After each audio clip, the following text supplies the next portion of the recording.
under the degrees. Sip with me.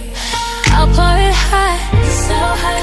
I'll pour it sweet, so sweet. Spilling his tea, spilling and sipping his tea, spilling and sipping his tea. Thanks for watching me, tuning in, subscribing, hitting that like, smash that like. I don't bite, no.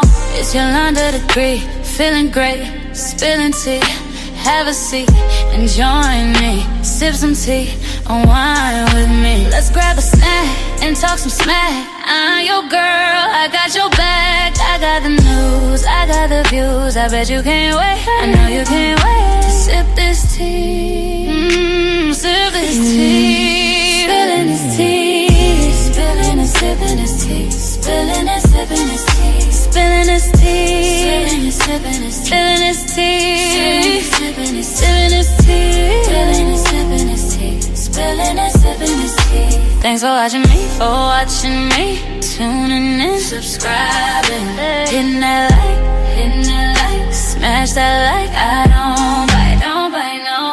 It's your under the degree, shining bright. Set the stage, Hollywood dreams, red carpet scenes, glitter and glow, the secrets I know. Drama with flair, I serve it rare. I got the scoop, I got the proof. I know you can't wait, so come and escape and sip this tea. Sip with me, spilling this tea, spilling and sipping this tea, spilling and sipping this tea, spilling this tea, spilling this tea, spilling this tea, spilling this tea, spilling and sipping this tea.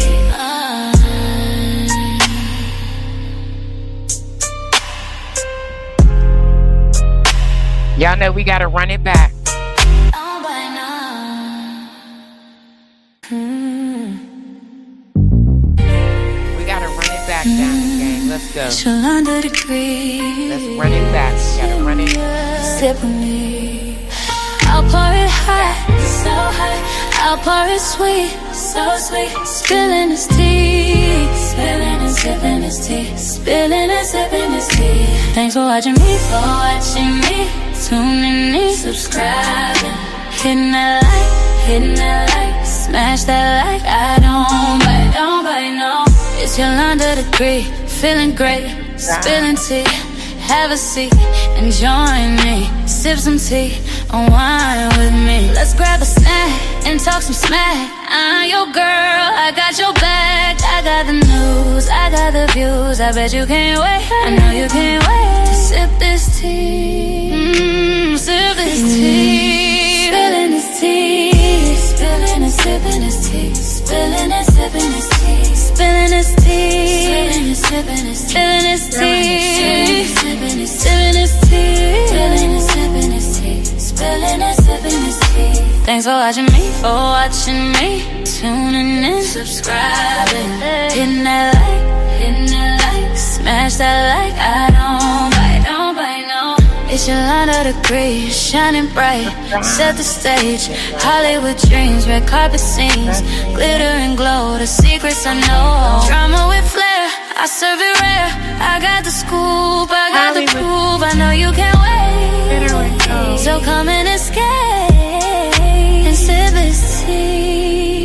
Sip with me, spilling this tea, spilling and sipping this tea, spilling and sipping this tea, spilling this tea, spilling this tea, spilling this tea, spilling this tea, spilling and sipping this tea.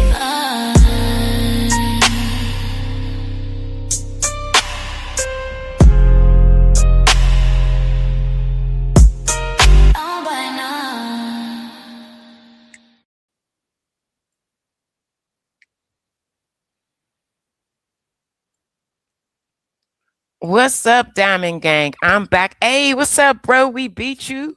What's going on? Y'all know I'm back with another war update. It's going down. There's a lot of stuff that's going on right now, and it's getting crazy. I want to say shouts out to my subscribers and to anybody that's in here that's new to the gang. Make sure y'all go and subscribe to my bro, We Beat You. He will be going live right after myself, and he will be talking about Pam Bondi and a few updates on the Epstein case and on Trump. So make sure y'all get over there and subscribe to my bro. Please and thank you. All right, I'm gonna go ahead. Hey, tell Angel I said what's up? What's going on? All right, Diamond Gang, I'm gonna get straight into it because I got a lot of information to cover. A lot. So give me 1 second, y'all. 1 second. For some reason, my screen is super duper small. Hold on. Let me pull it up a little bigger. Let me pull up my screen.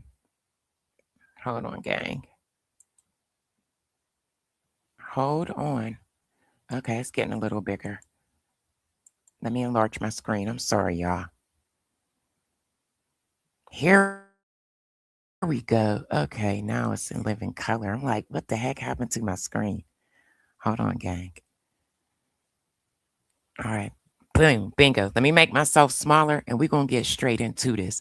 Right now, things is getting crazy. The war has escalated, and I'm going to be honest with y'all. I'm blaming Israel for this one. Israel caused this one because they struck Iran and they claimed that they got the okay from us. We didn't give them the okay. Um, Trump said we didn't. They said that we did. They struck Iran's energy structure. So to me, Israel cranked this war up even more. So let's go ahead and get into it. Let me make my screen a little bigger. Let's go, Diamond Gang. Now, this is the deal. Trump said if Iran does not fully open without threat the Strait of Hormuz within 48 hours from this exact point in time, the United States of America will hit and obliterate their various power plants, starting with the biggest one first. Okay, so let's go. This is breaking news. President Trump says Iran has 48 hours to reopen the Strait of Hormuz or all obliterated.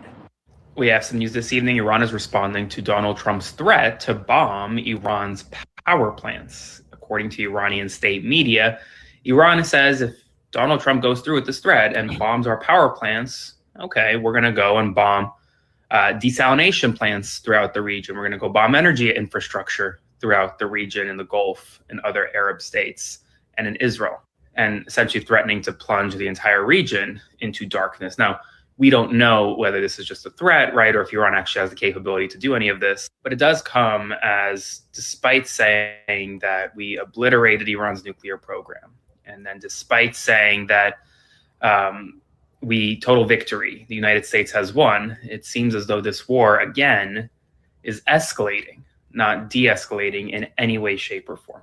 Let me stop it right there. I'm an extra. I got 118 in the room. Please hit the like. I got so much information for you guys. I really do. Israel escalated this war. I don't care what nobody say. They escalated. I'm going to take it back maybe 2 days, and I'm going to show you guys just how Israel escalated this war. We on two different thought patterns when it comes to this war. Even though we're fighting with Israel, we're on two different thought patterns, gang. Let's get it.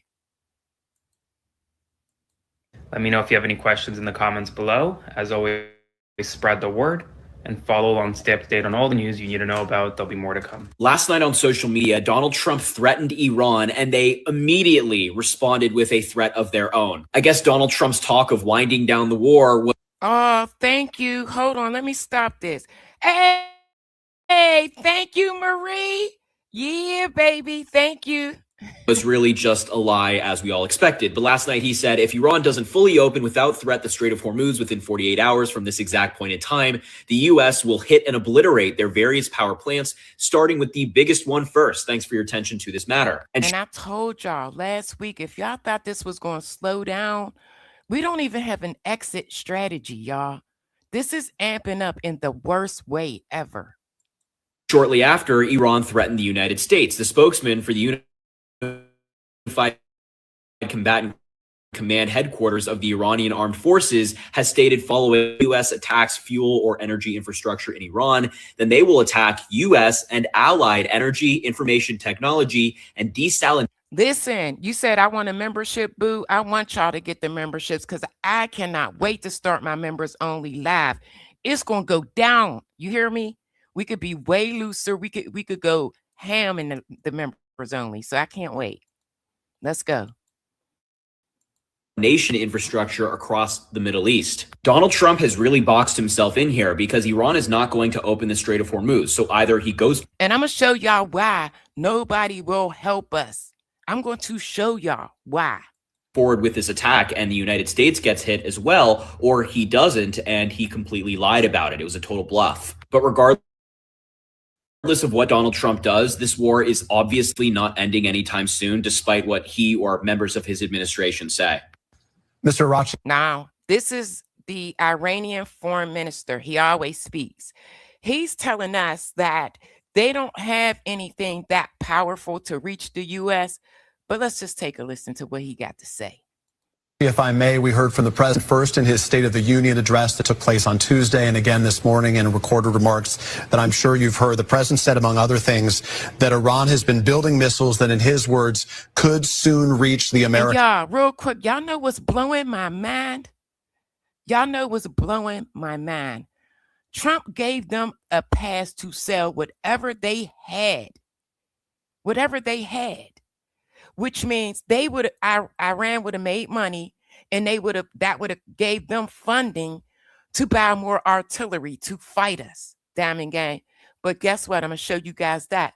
They say, okay, you giving us the pass to sell what we got. We don't have nothing. This is crazy, y'all. Let's go.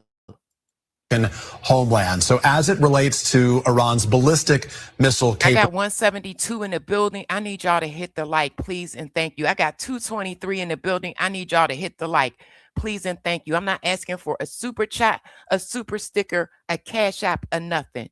Please and thank you. Hit the like. Let's go. Capabilities. Does Iran now have the capability to reach the U.S. homeland? How far removed is it from that capability?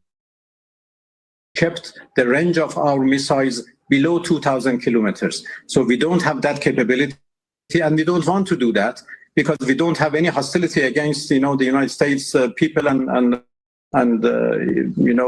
or Europeans or whatsoever. We have built that capability in order to defend ourselves against our enemies.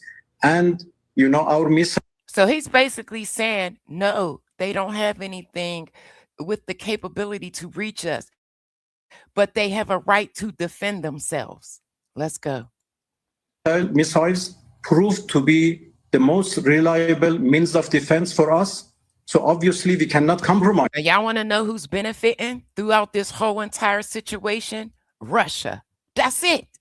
Russia only. Let's go. On our missiles, because our security depends on them. So more, the U.S. administration, the more Europeans or whoever insists that Iran should disarm. And Diamond Gang, they said Trump is behind the scenes trying to work out a deal, but he don't want to come out and say it. He don't want to look like a punk or none of that. He's contacting people on WhatsApp apps. Let's go. And I'm going to show you guys that.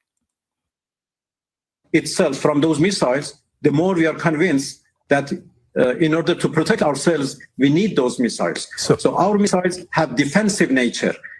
Our missiles is only for deterrence and defense. They are not for aggression. And nobody has any record of any aggression by us against our neighbors in the past 200 years. So for clarity, you said that missiles cannot reach the United States by design, that you do not want to reach the United States, but you also said it would be necessary as a defensive vehicle that you could, if that Iran is not and will not build missiles that would have the capability to reach the United States. Now, my boy right here, Joe Kent, said that there was 18 different agencies that had looked at this situation, and 18 different agencies said there was no threat to Iran. There was no threat at all. 18 different agencies, y'all. This was a war of choice. This just going bad. 18 different agencies that have to chop on this. So getting the 18 intelligence agencies to agree on anything. 18 intelligent agencies looked at this scenario, at this situation. This is a war of choice. I'm going to say this again. It's very challenging. Listen, y'all, 279 in the building, please. All I'm asking for is a like. That's it. It don't hurt to like the video. It's free. Nurse 59, I love you, boo. Thank you. Thank you, baby. My mods love me.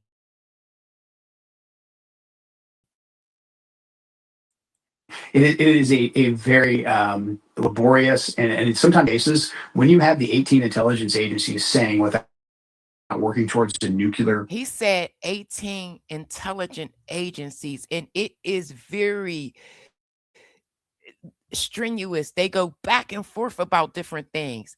They literally said that there was no threat. They said that. Peanut, I got all my gang in the building. I love y'all. Let's go. Weapon and the Defense Intelligence Agency doing battle damage assessment, which is what the DIA really specializes in, is having these military-based assessments. That's what I'm going to go with.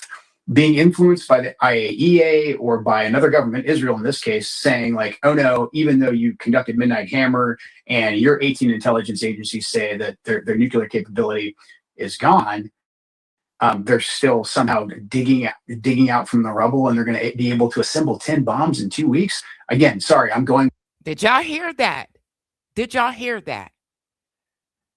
With with what the director of national intelligence said, and she's saying that based on the research and the analysis and the rigorous debate of 18 intelligence agencies.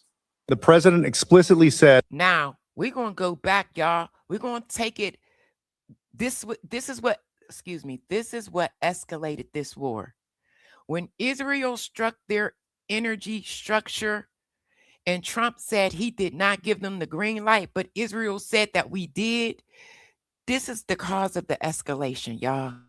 Let's get it.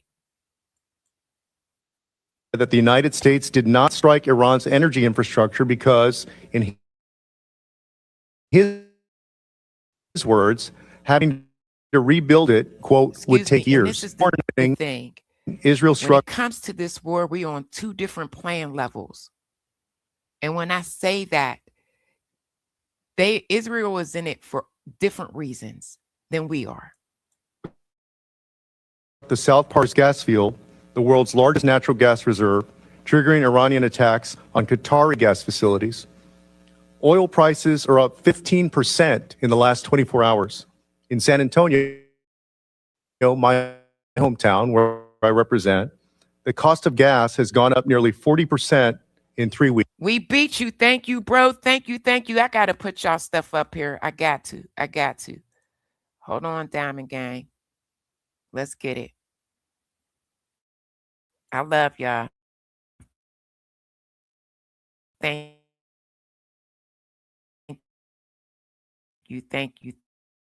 Thank you.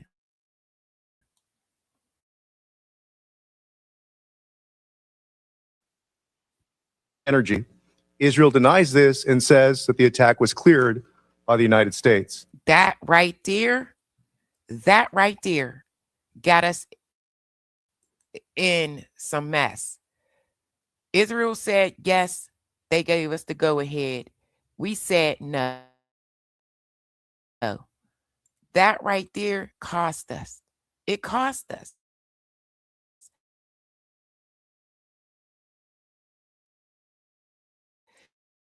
Because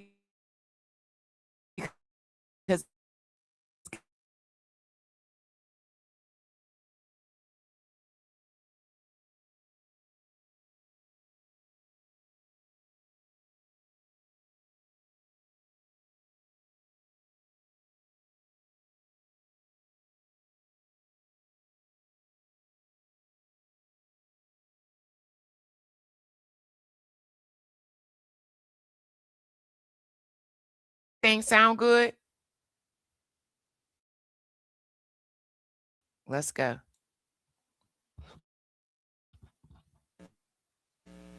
Quiet. I'm thinking carefully here about what can be said in this open setting versus a closed setting. Are the goals aligned? The objectives that have been laid out by the president. This is it. He asked her, are the goals aligned? Do we have the same goals as Israel? Pay attention, y'all. Are different from the objectives that have been laid out by the Israeli government. And how do they differ? We can see through the operations that the Israeli government has been focused on disabling. Y'all showing me so much love. Thank you. Thank you for the gifts. Thank you for the super stickers. I'm on a whole different screen, but as soon as I'm able to get back to the screen, back in StreamYard, I will put y'all gifts up, y'all. Super chats and stickers. The Iranian leadership and taking out severs, obviously, beginning with the Ayatollah, the supreme leader, and they continue to focus that effort. And how does that differ from our goals? The president has stated that his objectives are to destroy Iran's ballistic missile ability, their ballistic missile production capability. So the death and destruction continues. So again, Israel is looking to take out their leaders. The U.S. is looking to destroy anything that they have over there as far as nuclear. Let's get it. The economic cost to the United States, to Israel, to the Gulf states, and to the world continues to increase. So I want to ask you, to the best of your knowledge, do you know whether Israel is supportive of the president's call to make a deal with Iran? I'm telling y'all, I'm going to show y'all today. Trump is talking to them. He's trying to negotiate something behind the scenes. He don't want to come up front with it. And I'm going to show y'all. I need y'all to stay in here and I need y'all to hit the like. I don't know the answer to that. I don't know Israel's position on that. And to what do you attribute Israel's decision to strike Iranian energy infrastructure, despite President Trump's call to keep those facilities off limits? I don't have an answer for that. And because they didn't keep it off limits, this is why our gas is sky high and it's going to remain sky high. Nobody is going in there. Nobody is going to help us. Is what's just happened. Israel first bombed Iran's biggest gas field. Iran then retaliated. Basically a case of, if you bomb my gas, then I'll bomb yours. And it has made everyone's oil and gas prices soar even higher around the world. This is known as South Pars. It's in the waters of the Persian Gulf. And this gas reservoir is actually even bigger because it's shared by Qatar, which calls its part North Dome. And put together... And this right here is, I'm breaking it down and I'm showing you guys the destruction that Israel has done. Okay, let's go. Is so big that it could supply the entire world's gas needs for 13 years. This is according to Reuters. Now, after Israel struck South Pars, Iran... Trump left that part alone for a reason. And they did it anyway. Retaliated fast and launched several missiles at Qatar, not Israel, but Qatar, because this country is a pressure point. It's a sensitive node for getting liquefied natural gas out into the world. One missile got through Qatar's defenses and hit the Ras Laffan industrial city, which processes about 20% of what the world uses. You might remember this place too was also hit in the first couple days of this war. Its owner, Qatar Energy, said that there were sizable fires and extensive... So when Israel did that, Iran struck back and hit one of theirs. Damage. Shell, the British oil and gas company, says that its flagship facility there was also damaged. The government of Qatar is calling this a threat to the stability of the region and is now keeping the door open to... Let me tell y'all, we got so much information and we got a long way to go. Cuba is amping up right now. Like, this is getting serious because he claims that next we're taking over Cuba. Okay, let's go. retaliation of its own. Now, after all that, President Trump posted on social that the U.S. will blow up the entire South Pars gas field if Iran hits back again. But Iran's foreign minister now says what his country did was just a fraction of its power, and that if Israel... So he's saying, go ahead, I dare you to. And we're going to tear everything they got up over there in Israel. Gas-wise, we're going to tear it up because we got the materials to do it. Y'all think y'all gas is going down? It's not. Or the U.S. hits its energy sites again, that there will be zero restraint. Since the start of this Iran war, the price of gas in Europe has doubled, and the price of Brent crude is the highest. And I'm not even blaming this one on Trump. I'm blaming it on Israel. It's ever been since Russia invaded Ukraine, so don't be surprised if prices rocket even higher. You've assassinated Iran's supreme leader. Now we're going to take a look at what both leaders said, what Israel had to say after they struck, and we're going to see what Trump had to say, y'all. Let's go. And dozens of other senior Iranian officials. The result of that so far has been the appointment of a new supreme leader considered to be even more hardline than his father. And I'm going to say this again for the people that don't know. They can snipe out as many leaders as they want to. When you do that, they literally have nobody to negotiate, nothing, which means the regime gets more dangerous. So they're not stopping. Like, what? They're not stopping. Let's go. The Iranian regime is not showing any signs of collapse as of now. So I wonder, what do you say to those who say that killing those individuals is in fact empowering the hardliners in Iran? And are you confident that your strategy will still lead to regime change? I'm not sure who's running Iran right now. Let me stop that. You're saying gas isn't that much. I'm going to show you how it's affecting people. I'm going to show you how it's affecting the fishermen. I'm telling you, if it hasn't touched you, it will sooner or later. Let's go. Mujtaba, the replacement Ayatollah, has not shown his face. Have you seen him? We haven't. And we can't vouch. They unalived Ali. Ali was the last one to be, he was the negotiator. He's gone. So these dudes, they're not stopping. They're just getting even more dangerous. It's by all means necessary. I don't know what y'all not getting. I need y'all to hit the like. I got almost 400 people in the building. I'm not asking for nothing but a like. Please. Thank you. Exactly what is happening there. There is a cloud here that's not clear. What we see is and I want y'all to listen to how he say that Trump is the leader, but you just did what you wanted to do. Trump's the leader. You're our allies, but you did something that was off limits, dog. You did something that was off limits. Let's go. There's a lot of tensions inside the people who are edging for the top.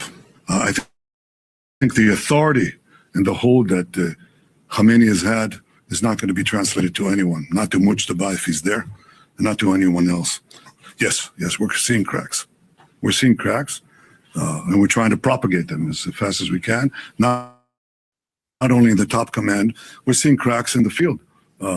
It's sort of like a hollowed out, rotten piece of wood that's holding on the outside, but there's a lot of rot inside. We're seeing some defections.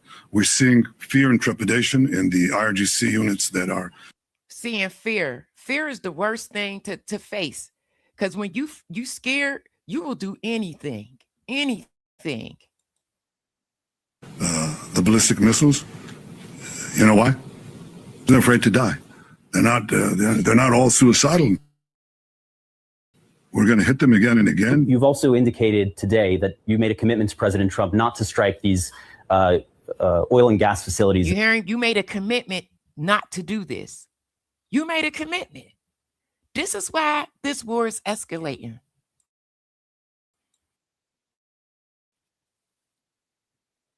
In the future.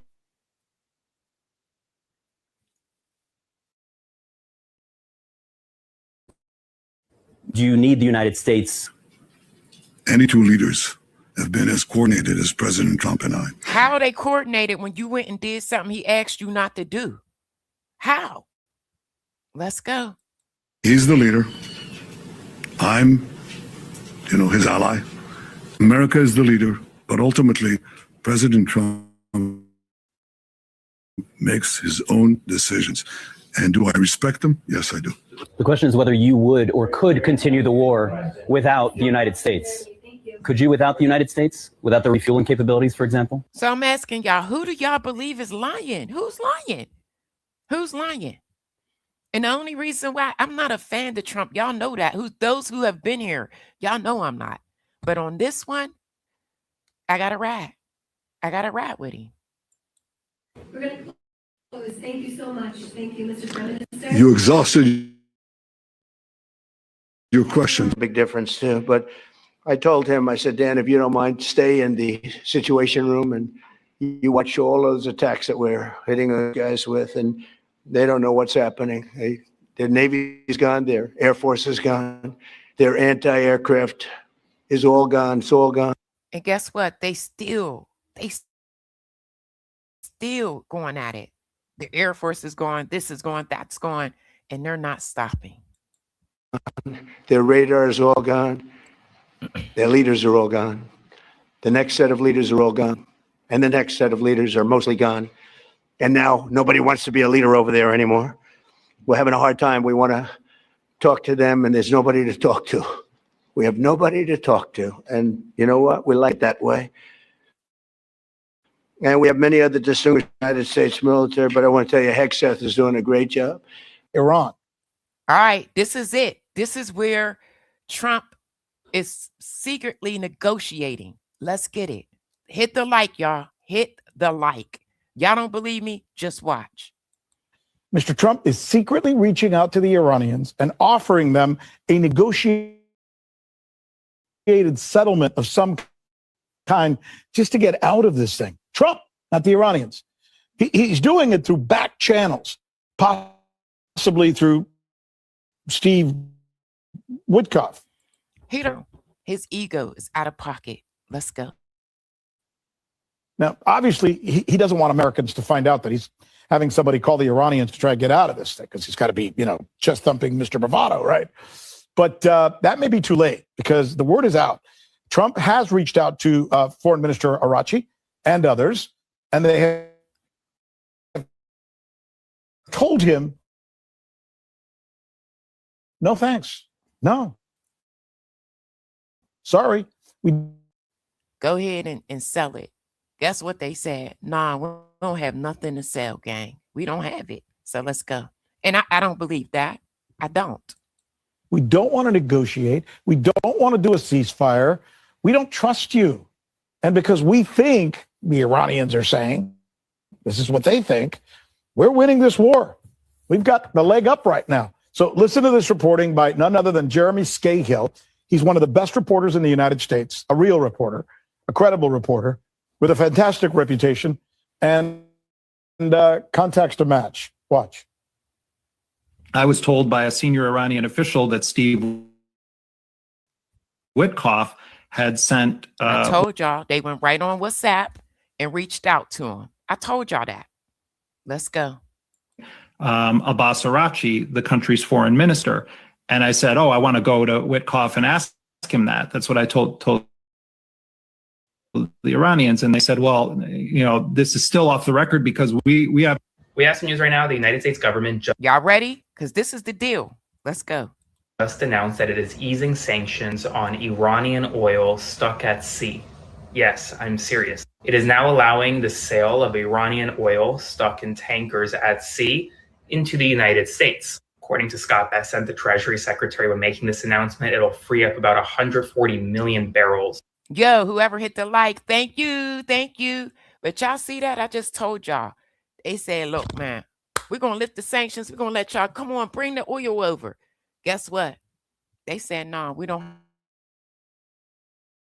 have nothing to sell. Let's go. That money would have been funding their war against us. Make it make sense, gang.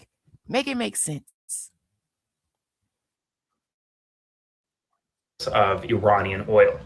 But critics are quick to point out that, well, Iran is going to potentially get the proceeds of this oil sale to help fund its effort in the war. So what's essentially happening is the United States needs help because gas prices are soaring. And why everybody is saying no, it's basically a USAT mission. If you go to the Straits of Hormuz, there's no way. Let's go. So they're lifting sanctions on Iranian oil to sell to the United States. Iran is said to potentially profit from that oil and fund its war that the United States launched against it. Some are saying, and I'm going to tell y'all right now, Russia is laughing all the way to the bank, y'all. All the way to the bank. Let's go. This is just a backwards world that we live in. It's a temporary waiver. It also comes as we've waived sanctions on Russian oil as well. Spread the word. Follow along for more. The U.S. lifted sanctions on 140 and I'm going to show y'all how Russia is doing very well. million barrels of Iranian oil. The U.S. lifted sanctions on Iran.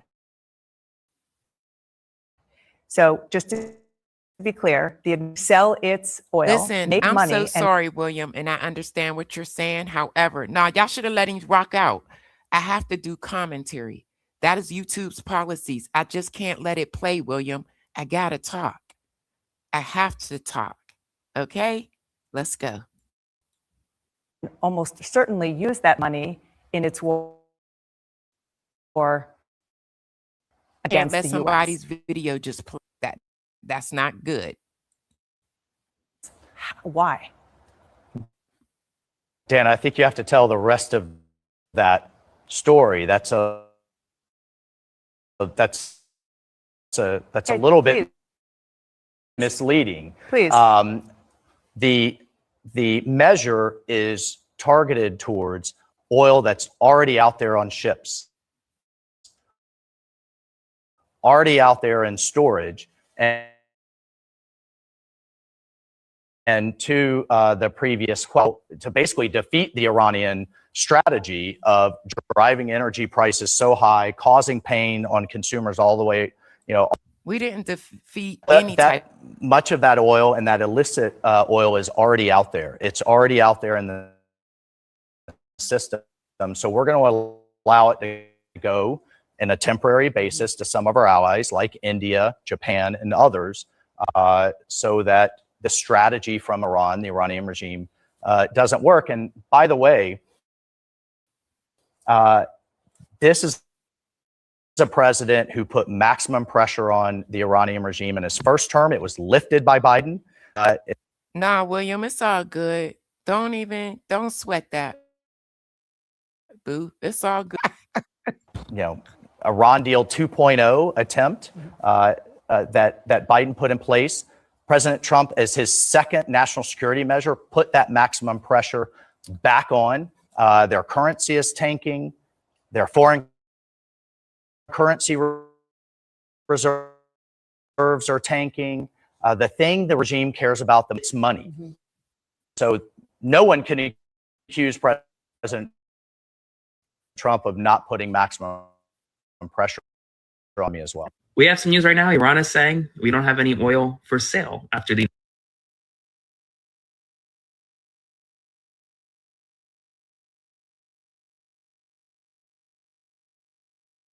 United States Treasury Secretary said he's going to lift restrictions or sanctions on some Iranian oil stranded at sea.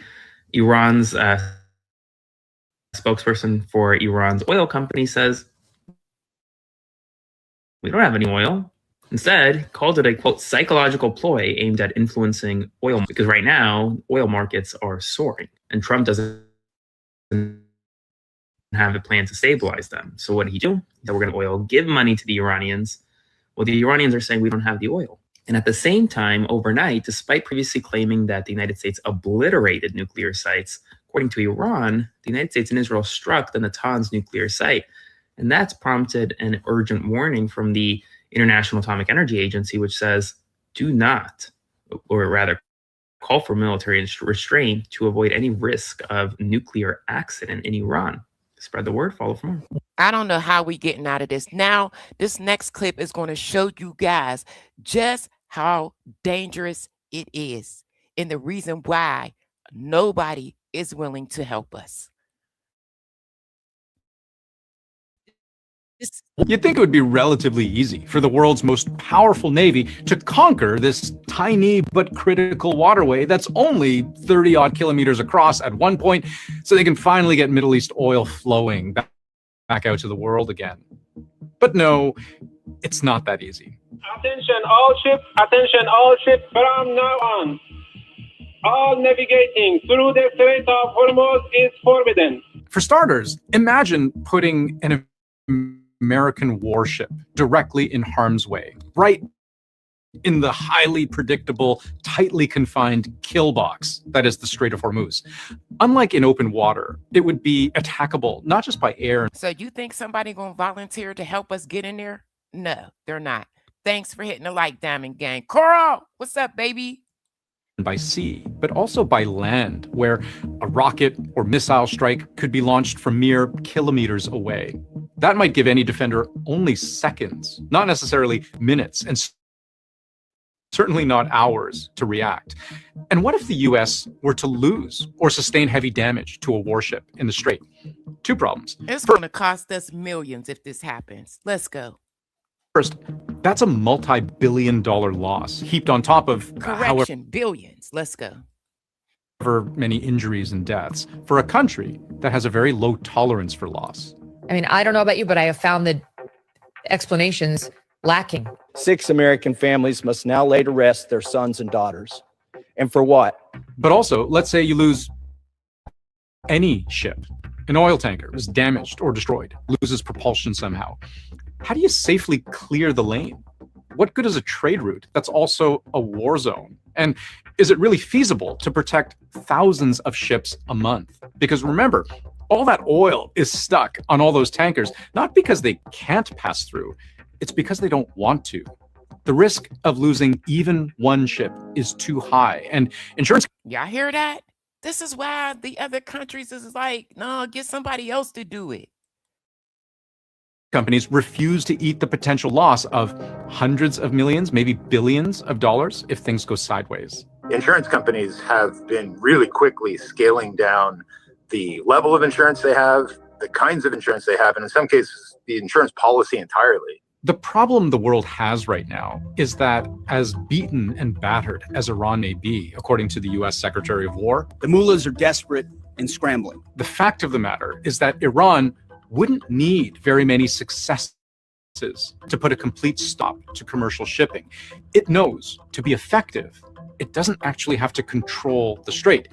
It just has to make it too dangerous for people. Bingo. That's it. That's all they got to do. And that's what they've been doing. It's way too dangerous. I know you don't want your son, daughter, aunt, uncle, father, mother going over there. Let's go. Anyone else to use. It was a friendly visit, but Japan's prime minister balked at providing the one thing President Trump would. Japan said no. Let's go. We're going to get into the countries that said no, what Trump had to say, and who is gearing up for us to come. Let's go.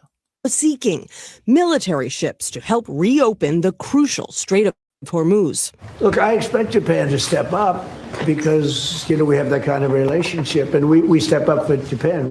Japan did join 5 European countries on Thursday, saying they're ready. Guess what? They said they'll do it once the war is over.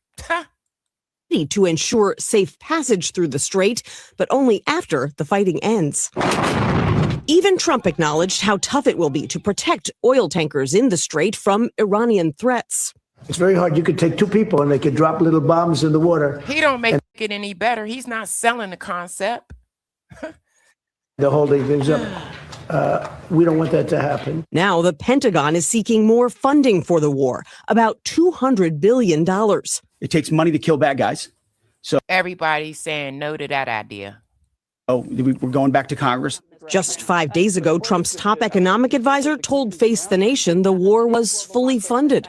I think right now we've got what we need. $200 billion is more than the U.S. has set aside. So what is it? Do we need $200 billion or do we have enough?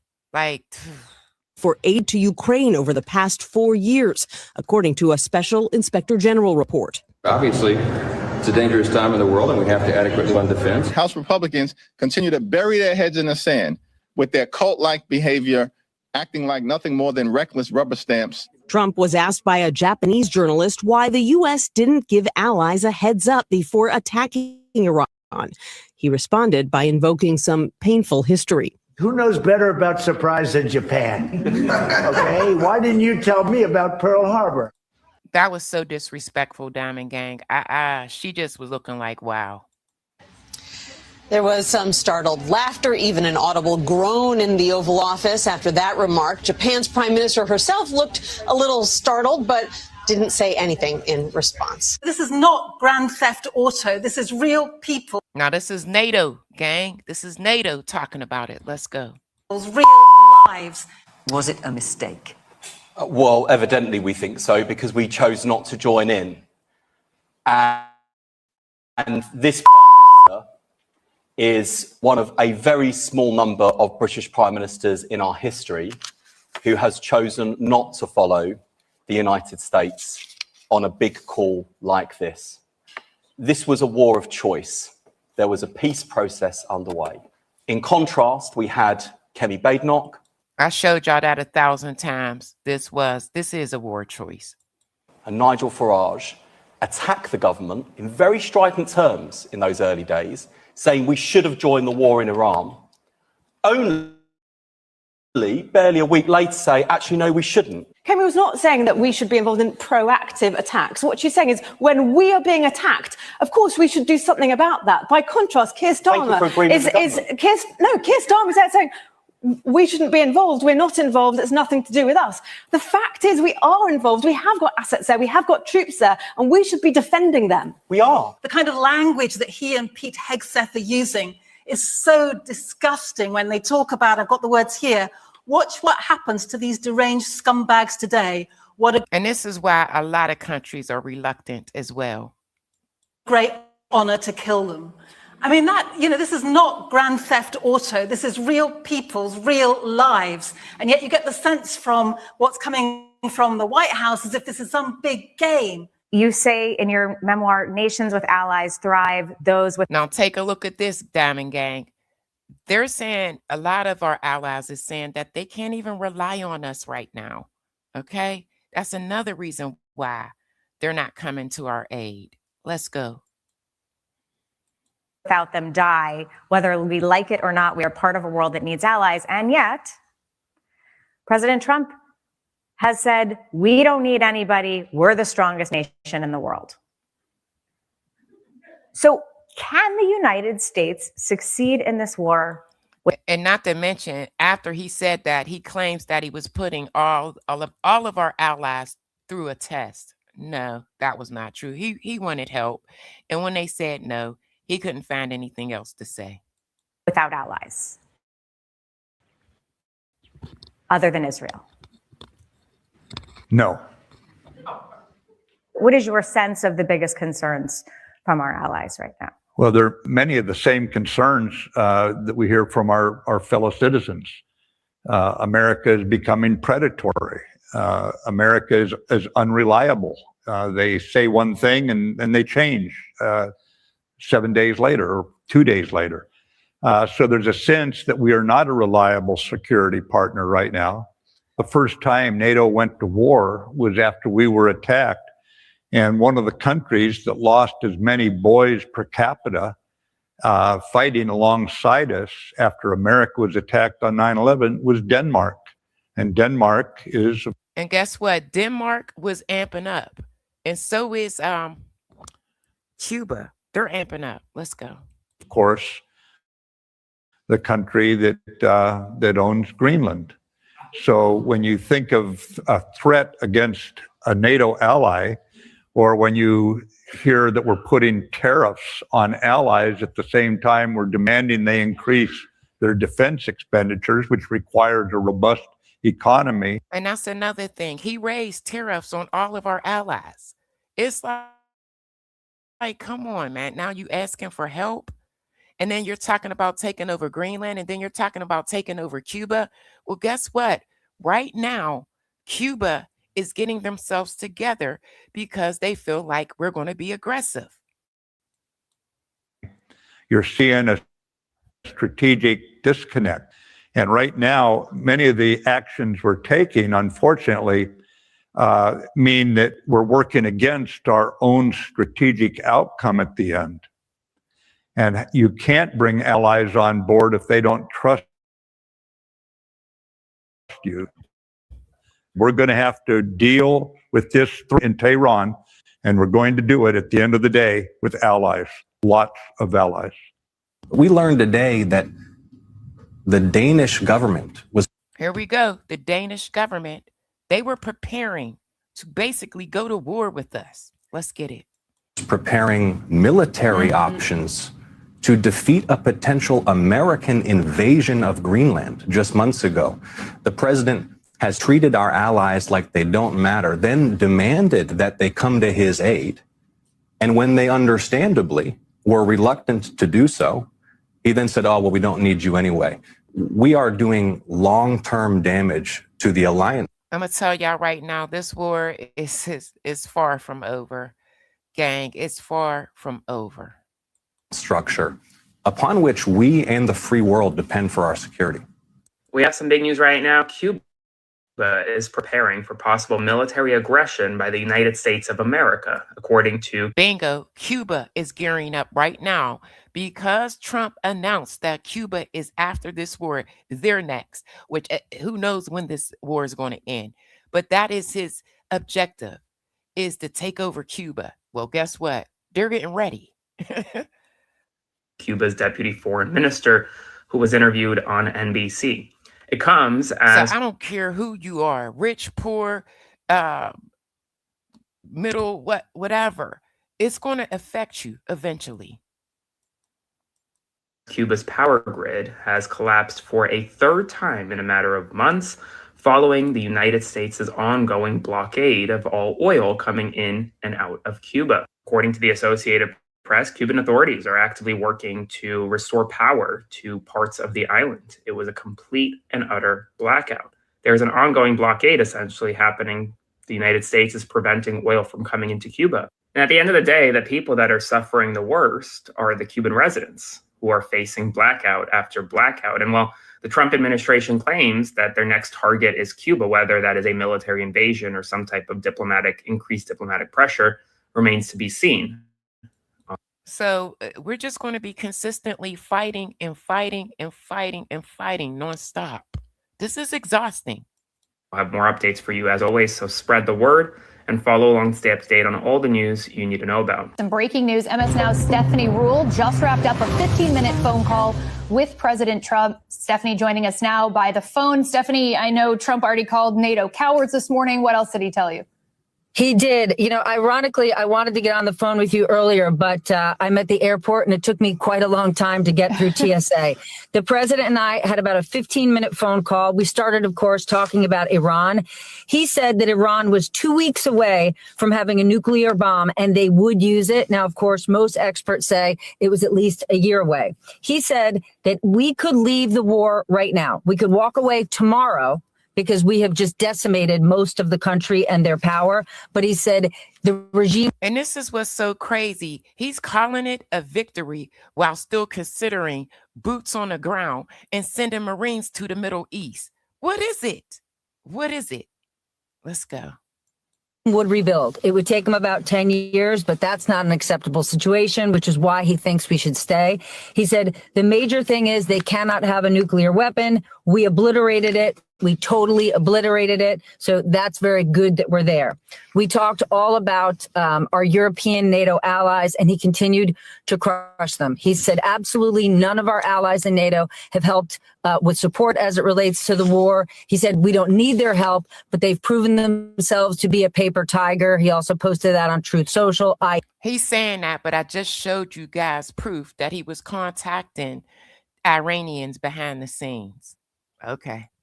Let's go. Without the United States, NATO is nothing. And he said before he came to office, the United States, and you've heard this from him before, paid 100%.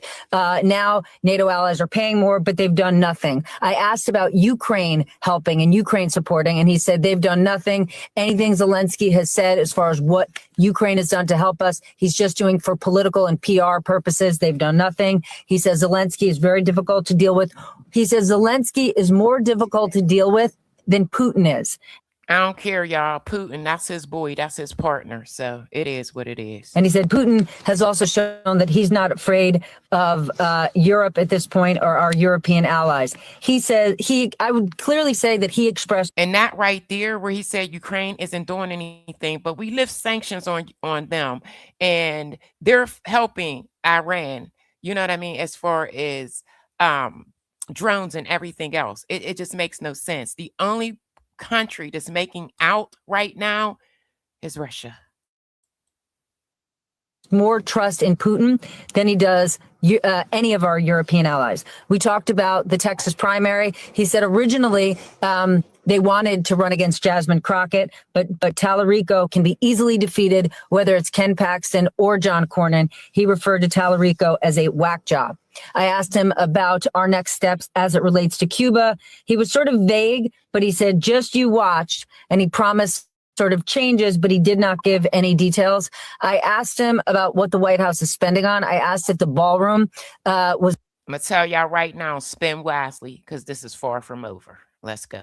Let's talk about, listen to what he got to say about the ballroom. It's much bigger than they planned. Did it need to be that big? And he said, of course, it's under budget and ahead of schedule, but he said they plan to have future inaugurations in that ballroom since it's going to be drone proof and bulletproof. I asked him about those comments he made about Gavin Newsom and dyslexia.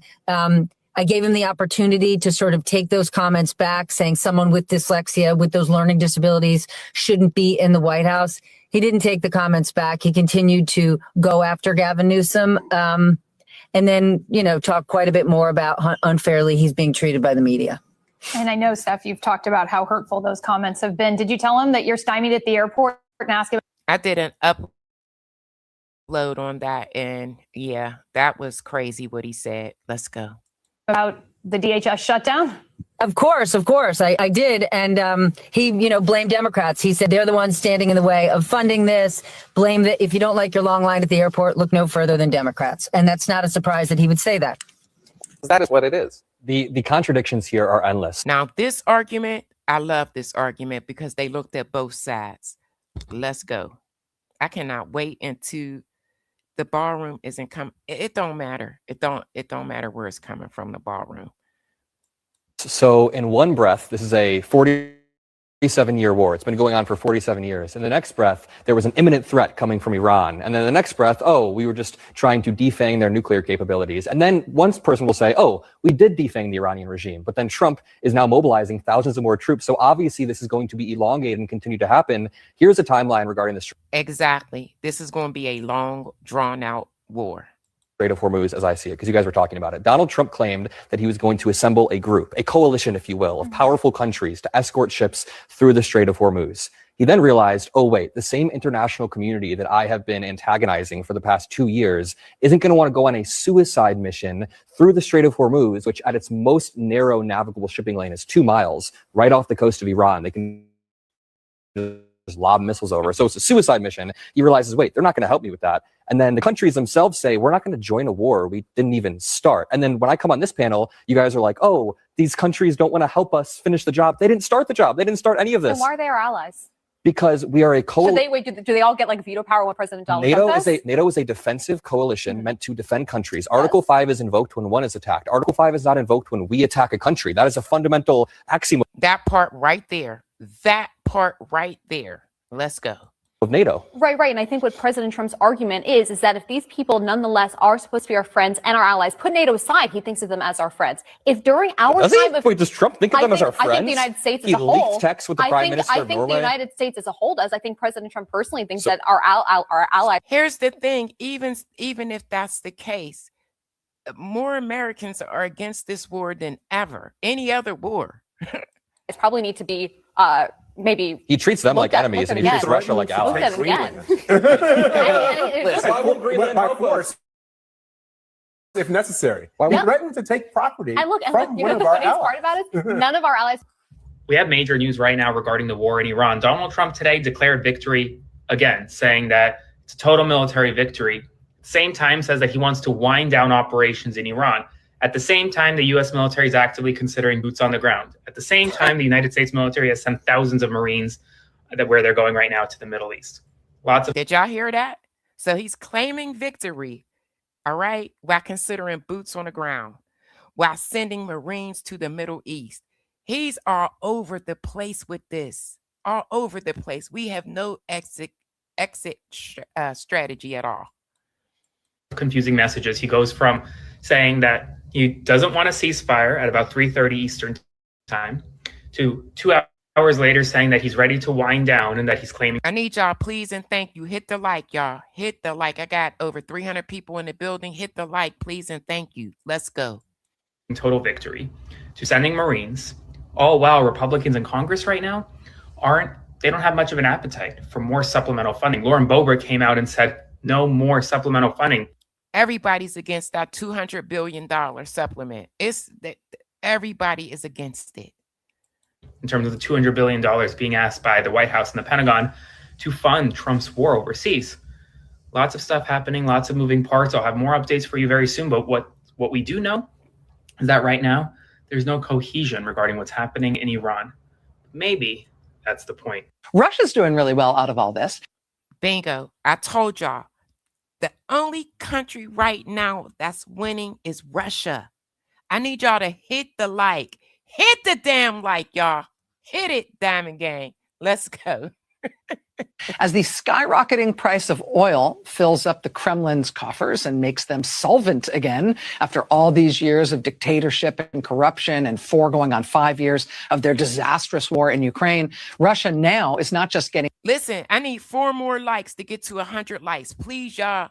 I need 4 more. I'm calling on 4 more likes. Hit the like, please, and thank you. Hit the like. Let's go. Rich off of Trump's war in Iran. Russia is outright helping Iran kill U.S. troops. Yo, I got to back that up. I need y'all to listen. Russia is the only country that's making out right now. Only country. Let's go. Let's pull it back. Let's go. Hit the like. I need 3 more. Let's go, please. $1 billion being asked by the White House and the Pentagon to fund Trump's war overseas. Lots of stuff happening, lots of moving parts. I'll have more updates for you very soon. But what 103, I'm over 100 likes. Thank you, gang. I love y'all. I love y'all. Listen, if you new, subscribe to the channel. It goes down over here. Yeah, I'm a little ghetto. I'm a little ratchet. Hey, it is what it is. But I'm bringing the news straight to y'all, straight like that. And I'm explaining it in the way that I understand it. Let's go. What we do know is that right now, there's no cohesion regarding what's happening in Iran. Maybe that's the point. Russia's doing really well out of all this as the skyrocketing price of oil fills up the Kremlin's coffers and makes them solvent again after all these years of dictatorship and corruption and 4 going on 5 years of their disastrous war in Ukraine. Russia now is not just getting rich off of Trump's war in Iran. Russia is outright helping Iran kill U.S. troops and target U.S. facilities in the Middle East. Trump's U.S. ambassador to the United Nations, Mike Waltz, says Russia has a wartime, quote, strategic partnership with Iran. Iranian officials have publicly confirmed that they have Russia's, quote, military cooperation.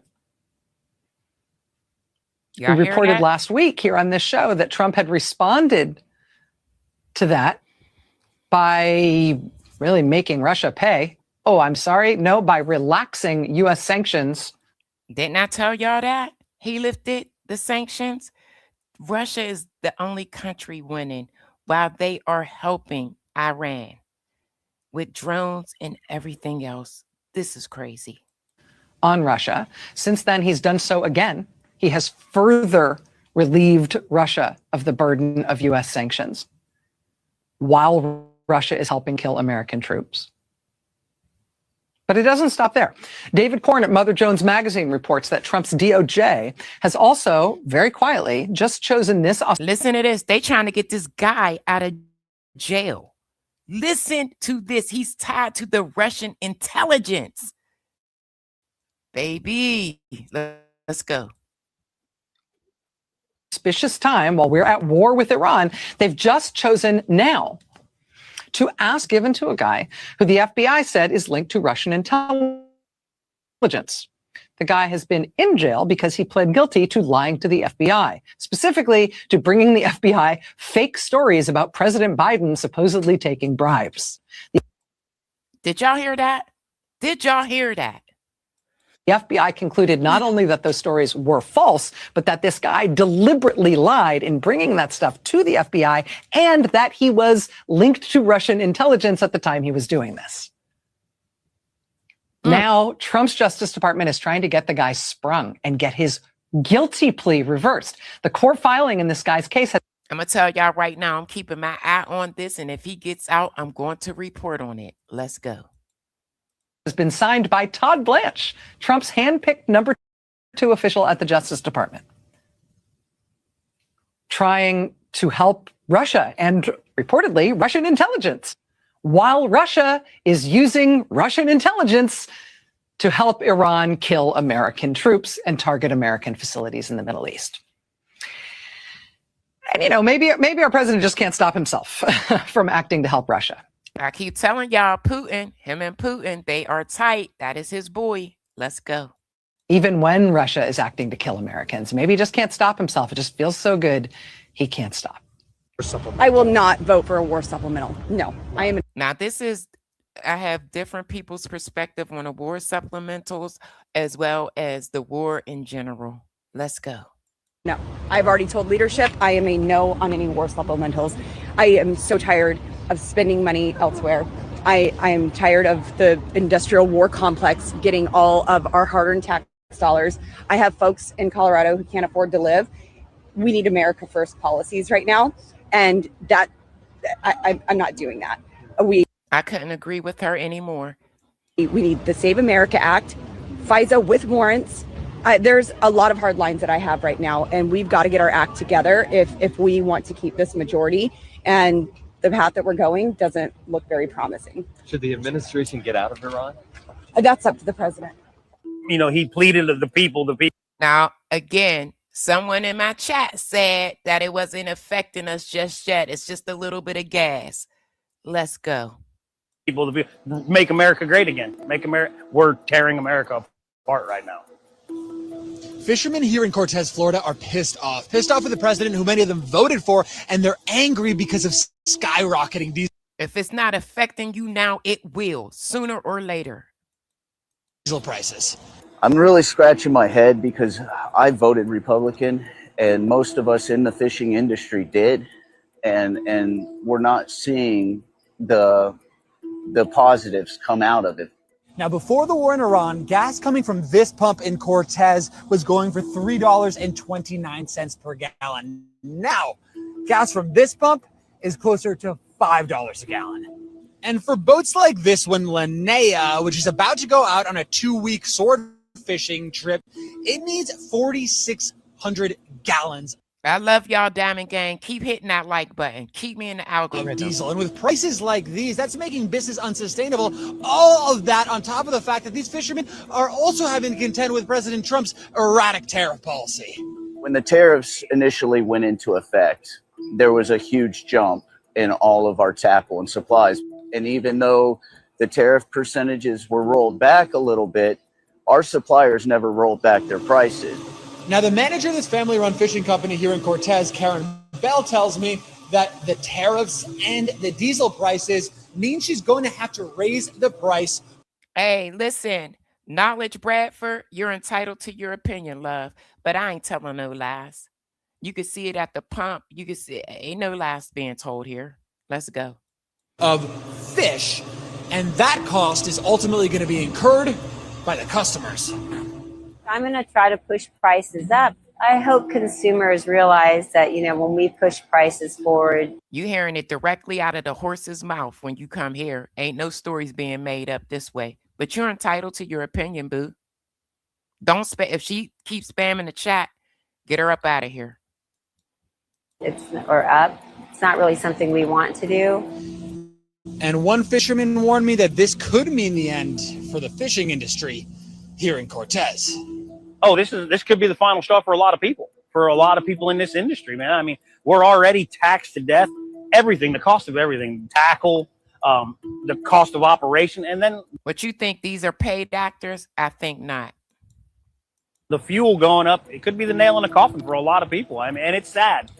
And these fishermen have a clear message to President Trump about who's suffering from this war back home. The working class people like us that are going to suffer from this. There's no benefit to it for any of us. That the war is pointless. That part. Yeah, breaking news. I am part of the working class, so I am suffering. Let's go. At this hour, Robert Mueller, the former FBI special. Now we're going to end this with Robert Mueller. That what happened should not have happened. What he said was the most wickedest shit I ever seen in my life. God bless Robert Mueller's soul. He then went on to another life. No more pain, no more nothing. But Trump was out of pocket, y'all. Counsel who investigated alleged Russian interference in the 2016 election has died at the age of 81, and Donald Trump is now actively celebrating Bob Mueller's death. And then you truth. Who does that? Who does that? Social post Donald Trump writes, Robert Mueller just died. Good. I'm glad he's dead. He can no longer hurt innocent people. President Donald Trump. This is why our allies are looking the other way. This type of behavior, when they said anybody that had anything bad to say about Charlie Kirk, they had people investigated, people losing their goddamn jobs. But he allowed to do this shit? He's allowed to do this shit? Trump. Robert Mueller served as the special counsel in the investigation into Russia's interference in the 2016 election. The cause of death at this time is not immediately known, but according to MS Now, Mueller had been suffering from Parkinson's disease for many years. His 2-year probe concluded in 2019 that Russia did interfere with the election with an intent to help Donald Trump's 2016 campaign. And while now Donald Trump, who has repeatedly called Mueller's investigation a witch hunt and a hoax and a scam, is celebrating his death. Disgusting behavior. Very disgusting, despicable behavior. I wouldn't be surprised when he's gone that people don't celebrate and have a daggone parade in their city. Spread the word. Full updates on my Substack, linked in bio. Subscribe for free. And as always, follow along to stay up to date on all the news you need to know about. I want all of the Republicans who got people fired for their reactions to Charlie Kirk's death to lock in for a minute and watch. Donald Trump just celebrated the death of Robert Mueller, a special counsel who investigated Russian interference in the 2016 election. He said, Robert Mueller just died. Good. I'm glad. Put a 1 in the chat if you think this type of behavior is okay coming from your president.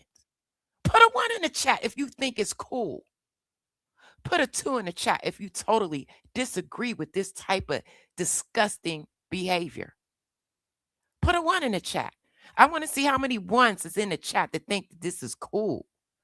Put a 1 in the chat. This is trash ass behavior, gutter behavior. Glad he's dead. He can no longer hurt innocent people. Donald J. Trump. When random people would celebrate Charlie Kirk's death, they put the ones in the chat and think it's cool. Don't get mad at me when I have a party and celebrate when he long gone. If God permits me to be around. online, Republicans would get them fired. They would dox them. They would put their personal information online and basically ruin their lives. And now, look at this. Donald Trump's celebrating somebody's death. And the thing is, no elected Democrats actually celebrated the passing of Charlie Kirk. Joe Biden, Barack Obama, Kamala Harris, any Democrats in Congress put out a statement condemning it. But then you have Donald Trump saying, oh yeah, I'm glad he's gone for Robert Mueller. It's horrific, and I expect every Republican to condemn it because that's what you guys have done before, right? And a lot of the Republicans are against this statement, just to let you guys know. MS Now has now learned former special counsel. He ain't do nothing but embarrass the Republic. He embarrassed us as a whole. Robert Mueller has died. MS Now investigative reporter Carol Lenig has the details. She is now on the. This man volunteered, got a Purple Heart, got pow, waited to recover and went back.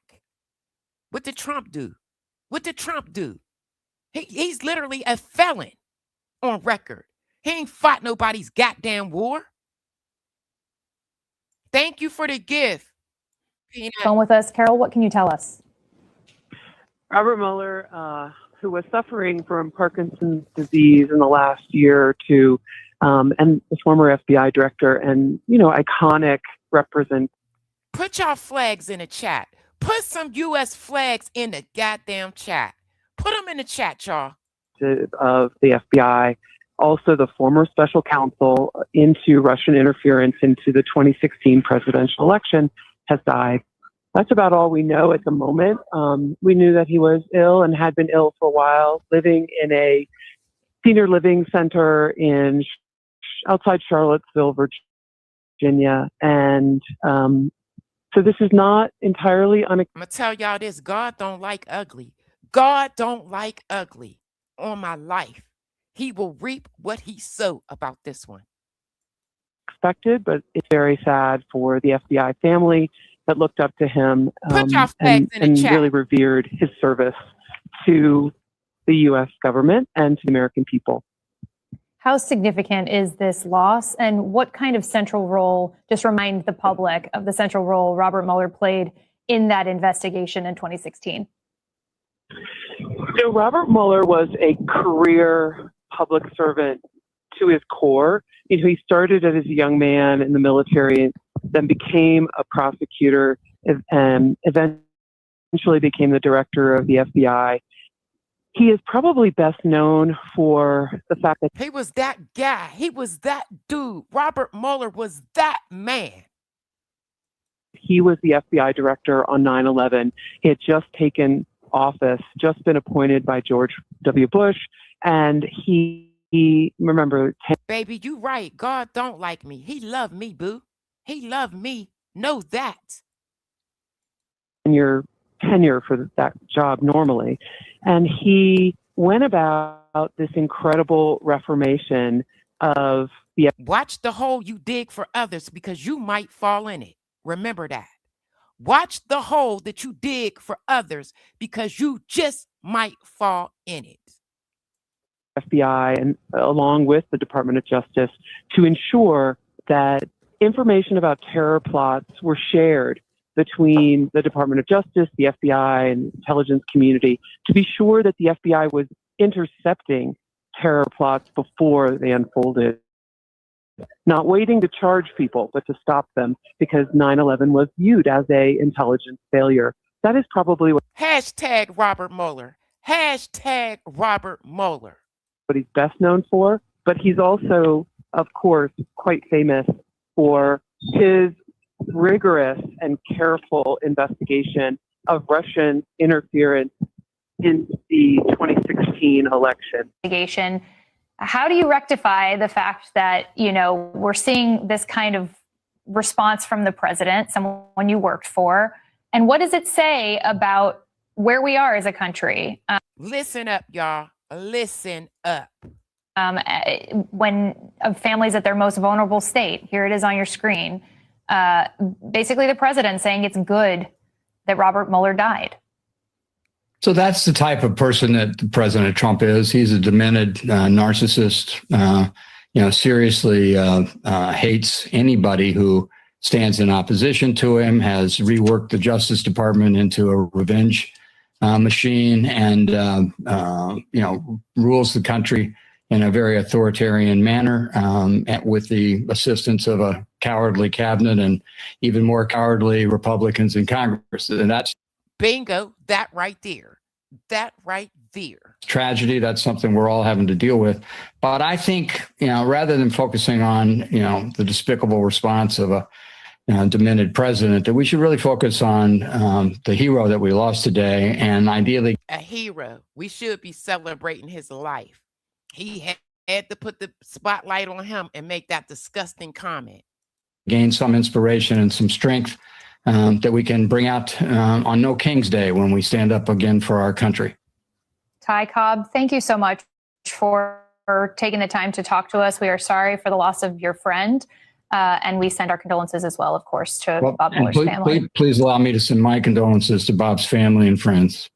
Yes. Wait a minute. Trump is glad Robert Mueller is dead because 600 people were either fired or punished when they posted about Charlie Kirk. JD Vance explicitly told people to call the employers of people posting about Charlie Kirk. A Texas Roadhouse employee's wife posted about Charlie, and he got fired. Help me make sense of this. If your spouse says something negative about the president's favorite podcaster, you get fired, but the president can say, I'm glad he's dead about somebody he doesn't like. Then there was the disgusting tweet about Rob Reiner and his wife. All I'm saying is it's going to happen one day. You know what I'm talking about. That part, it will happen one day. Everybody has an exit date.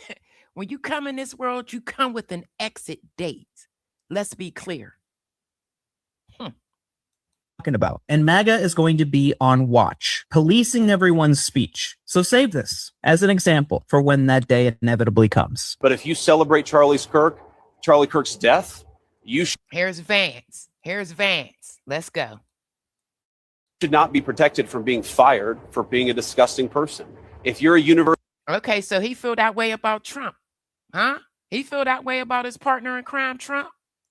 professor who benefits from American tax dollars, you should not be celebrating Charlie Kirk's death. And if you are, maybe you should lose your job or your university should face a loss of funding. If you are the kind of person. And the same should go for Mueller. So Vance, what do you have to say about what Trump tweeted, huh? Who thinks that Charlie Kirk was justifiably murdered. Sometimes the government can't do anything about that, but you know what can is civil society. And I've actually been. Well, Diamond Gang, I think we need civil society on this one. Gratified to see all these people standing up and saying, yes, we have free speech and yes, we have free debate. But if you're celebrating the death of a young father, you ought to pay some consequences. If you're celebrating the death of a vet, somebody who fought for this country with a Purple Heart, who volunteered. He wasn't drafted. He volunteered. And then when he was injured, he sat out. And when he got well, he went back. What type of military experience does the president have? He the same one that hit his SAT scores. He don't want nobody to know nothing about what he got going on. Let's go. For it, and the American people are rising up against that evil. It's a great thing to see. President Trump has a pattern of not expressing sympathy for his perceived political enemies, even in the face of death or political violence. I hate my opponent, and I don't want the best for them. That was the case when President Trump responded to the death of former FBI Director Robert Mueller. This was his words on Truth Social.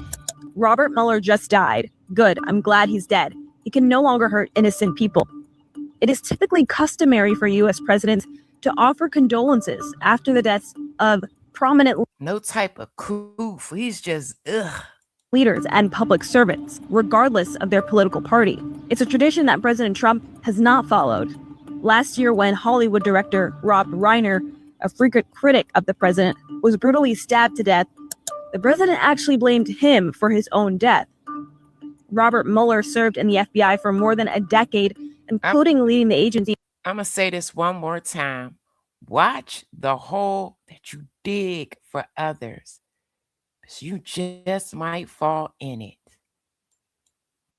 During the 9/11 attacks, the president actually interviewed him during his first term in 2017, and just one day later, he was named special counsel over an investigation into Russian. Please and thank you, misspell curse words. This is it. If you see him a second time, snipe him up out of my chat.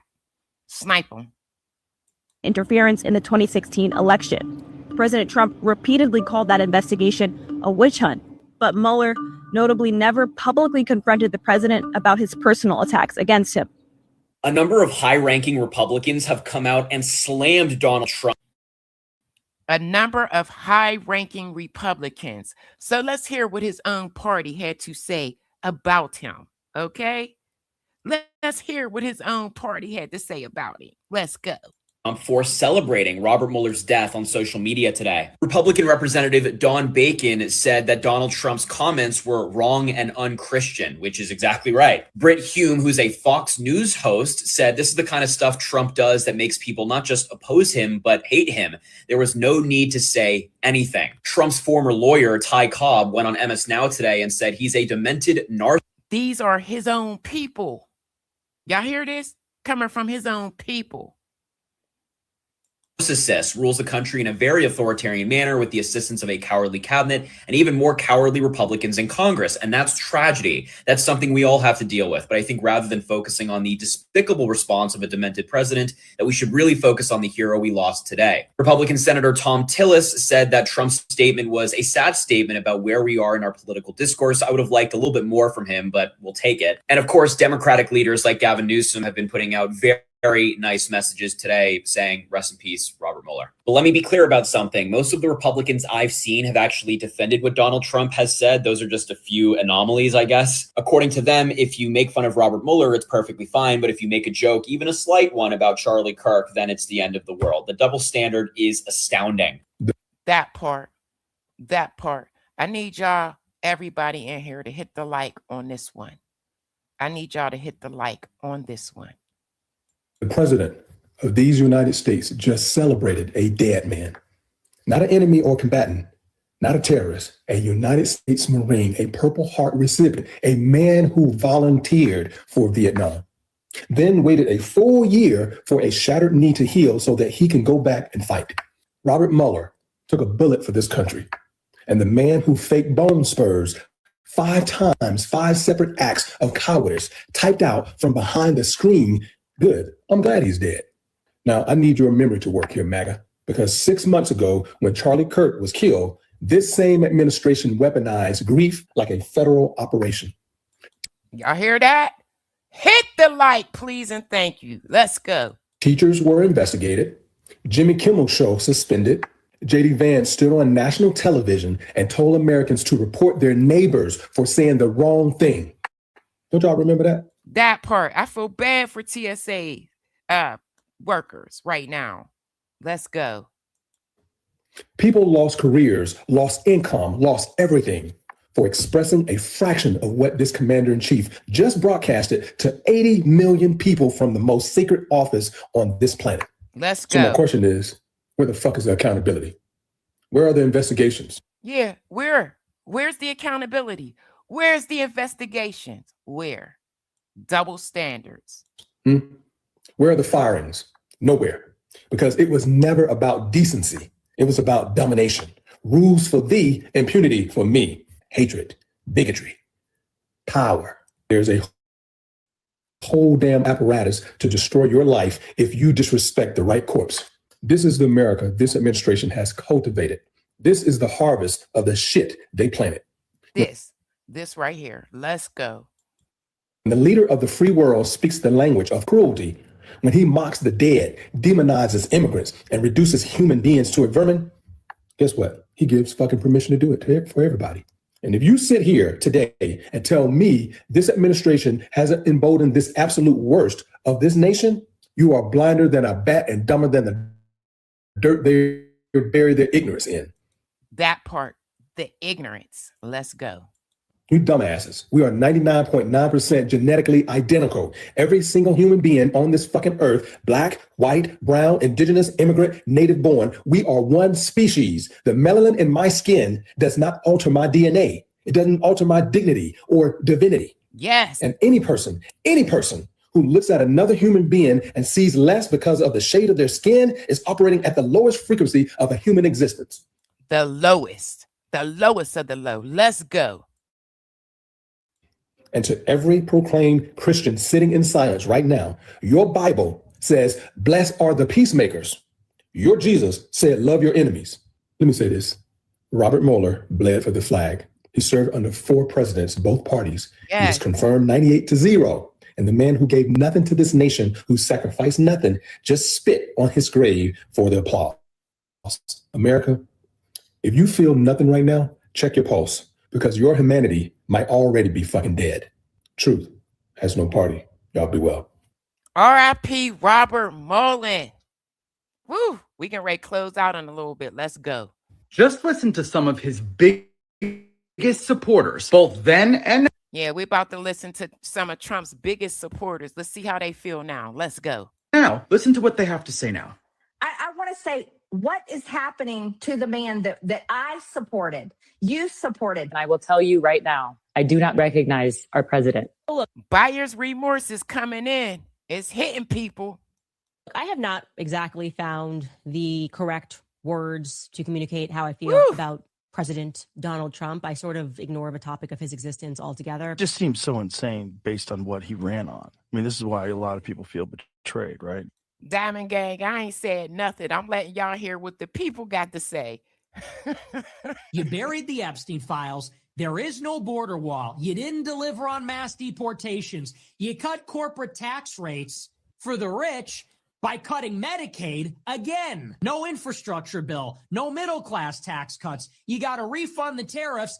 And now we're in a regime change war with Iran. That's the breaking point. I'm out. It's funny because they keep saying they don't recognize this man. This is not the president. Who else He said, I'm out. I'm out. recognizes him exactly how he is? Who else is not surprised that any of this shit is happening?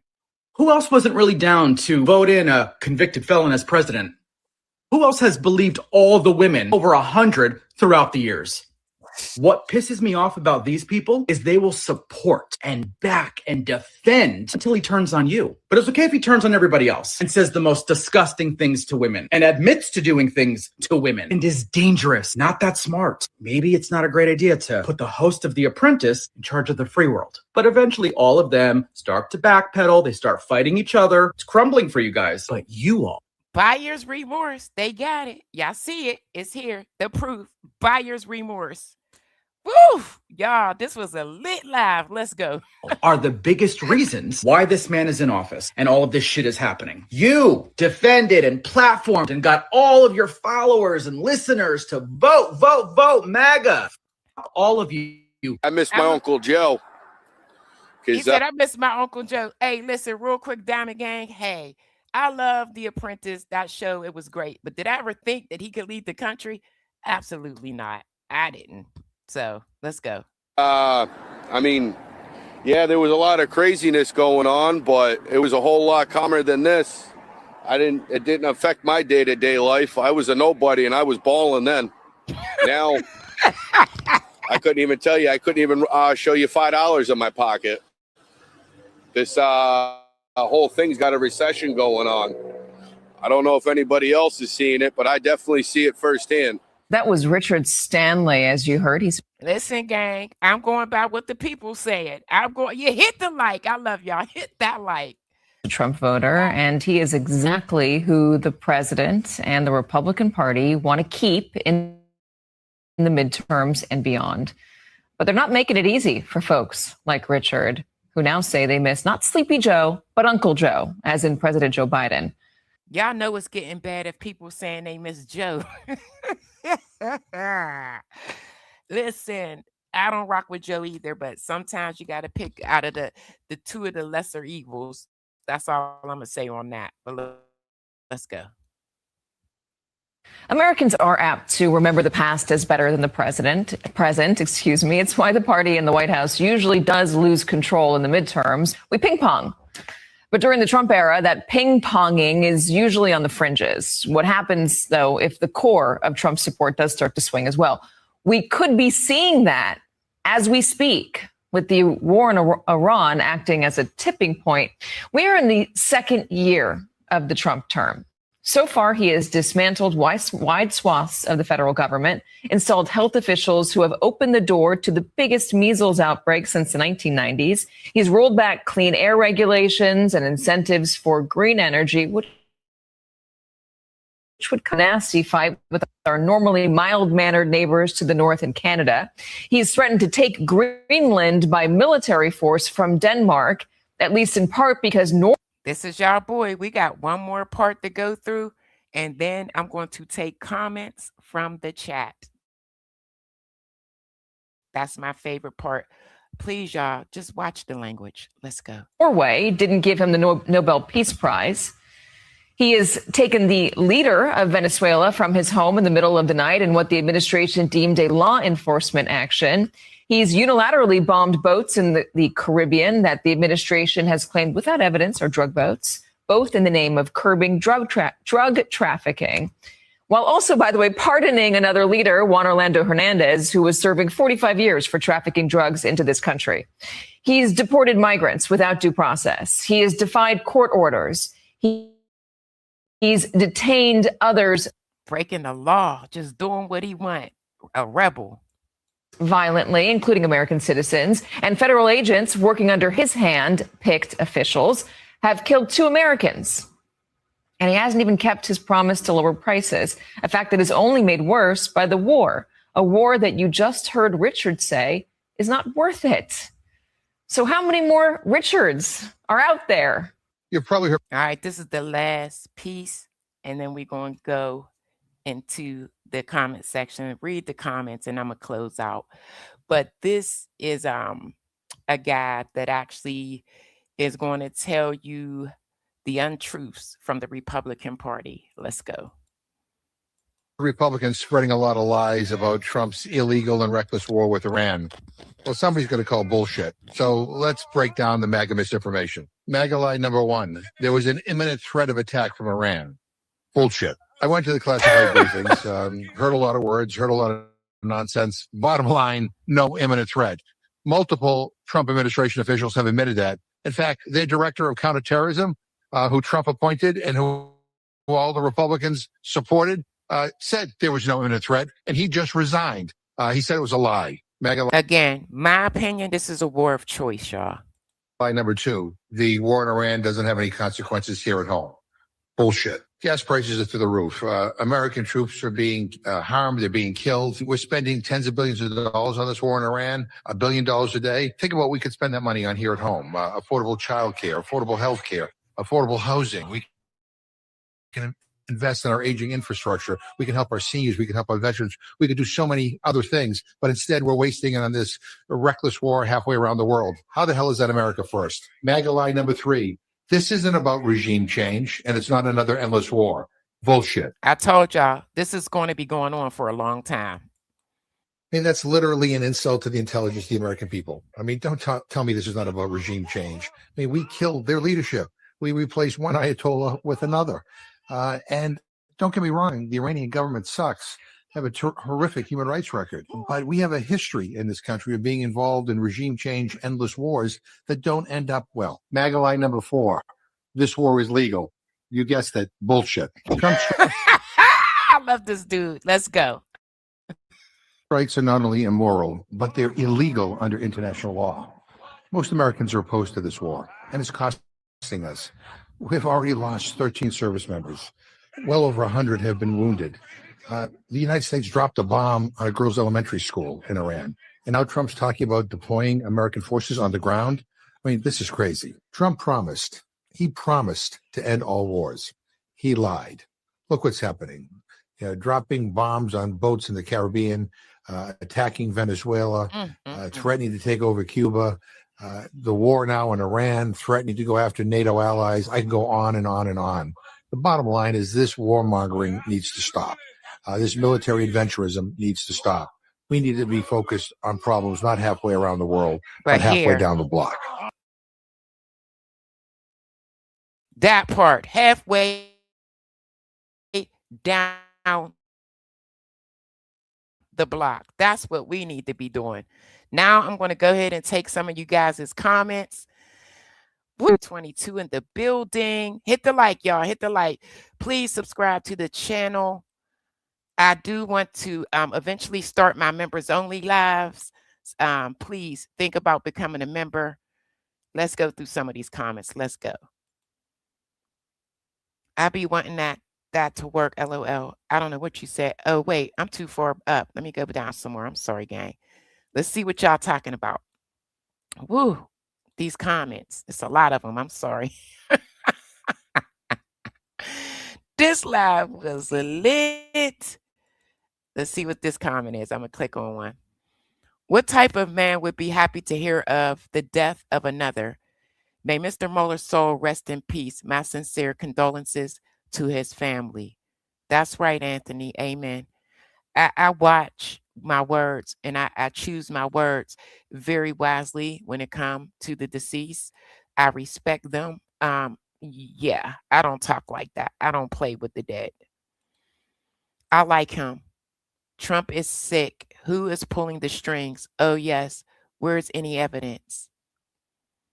Okay, we got one. Okay, mega for you. MAGA. Let's see, 79 to 83. This fool man is cheering for the terrorism. That's a loser. TDS. Trump sting, foul distraction.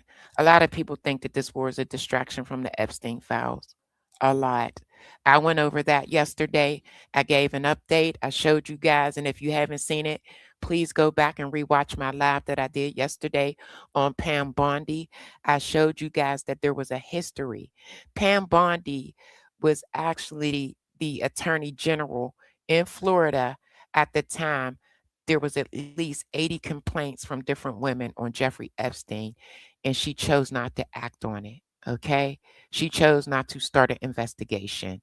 I've also showed you in that live stream yesterday that she has a history with Trump of doing things that's not legal. So go back and watch that live if you get a chance. Please. Okay, we almost 2 hours in, gang. I normally go live for 45 minutes to an hour, but this live, listen, I pushed it back multiple times because I kept finding things that I wanted to bring to you guys. Let's see. Oh yeah, Trump's using the Democrats' playbook. He just isn't doing it half blank. I know what you're saying. Like the Democrats have been spoon feeding us for the last 47 years. No, you got Sherry. You got to misspell the cuss words. Misspell them. I was going to put your comment up there, but you got to misspell it. You said, and that's the way it is. Y'all, this war, I just, I still continue to, I just hope and pray, that we do come up with an exit strategy and this ends soon. But to be honest with you, I can't see it. I can't. Okay, we got a Trump supporter, Trump #1. Hey, all opinions are respected over here. You just can't be disrespectful. That's all. Let's all pray for the dumpster. God, we pray that the dumpster will stop being an evil blankety blank. Amen. Abolish war and put that felon in jail. I wish we could. I'm an Army vet. And as soon as I was able to get out, I did. I was in it in the military during Desert Storm, which was one of the quickest wars ever. Yeah, I don't like the thought, the idea of war. Do I know that we have to have them so that we can have certain freedoms? Absolutely. But this one, in my opinion, was unnecessary. Okay. That's just how I feel, and I respect those that feel a different way. If you feel like it, it's different, hey, I respect your opinion. We just got to agree to disagree. You said American and the UK need to deport all Muslims. They are taking over the UK. Wow. Free Iran. 90 million Iranians need to be free Islam regime. No more hijabs. Let's see. Americans have been misled because Zionist controls it from Jerusalem, but the leaders can't say it. Read in between the lines. Trump sting fouls. Dang. That's deep. Anybody want to come up for a minute? If there's anybody that want to come up and express, like I said, all opinions are respected. Just please, just don't do nothing crazy. I'll drop the link. Hold on, let me drop the link. Let's see. Hold on, gang. Please, please, please don't do nothing crazy to my platform. But I will allow you to speak and say how you feel. If you have an opposing opinion, come up. The link is in the chat. Zionist crap is all propaganda from Muslim Brotherhood to take down the West. See, I don't know anything about that, D-Man. I don't. If you want to come up, you can come up. It's your choice. Hit the link. Again, I haven't had anybody up here since the Iranian man came up here and he explained, the reason why they love Trump so much. He was very respectful. You said Trump. Oh no, I can't put that up there. Okay. You said scandal prosecute. All right, gang. We are just about 2 hours in. I'm gonna go ahead and if don't nobody wanna hit the link, I'm gonna close out. Make sure you guys please subscribe to the channel. I try to go live once a day. Sometimes if I can, twice a day. I'm still working. I'm not a full content creator, although I wish to become one full time. So hopefully that's in my future. Let me see. Americans need to do more of such public discussions. If you think it's an Allen thing, then come to Africa and see. I mean, I offered you to hit the link and explain more. I like I said, I don't know much about that. I don't, but I'm open to learning. You said yes, 90 million. The guy said that. The guy that came up here said that. Yes, 90 million Iranians love Trump. All my Iranian friends too. What? D-Man, that's what he said. He said that their government was evil. That's what he told us. Dang. All right, Diamond Gang, I got to get up out of here. I got to get me something to eat and get ready for tomorrow. Keep your notifications on. Hit the like on your way out. Subscribe to the channel. All opinions over here will be respected. Shouts out to my subscribers, the members that's coming through, and also welcome to anybody that's new over here. Hit that subscribe button. And I want to say shouts out to all of my beautiful mods. All right, y'all. Happy Sunday. Take care.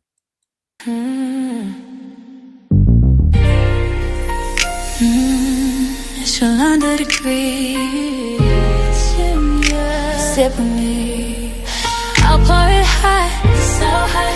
I'll pour it sweet, so sweet. Spilling his tea, spilling and sipping his tea, spilling and sipping his tea. Thanks for watching me, tuning in, subscribing, hitting that like, smash that like. I don't bite, no. It's your under degree, feeling great, spilling tea.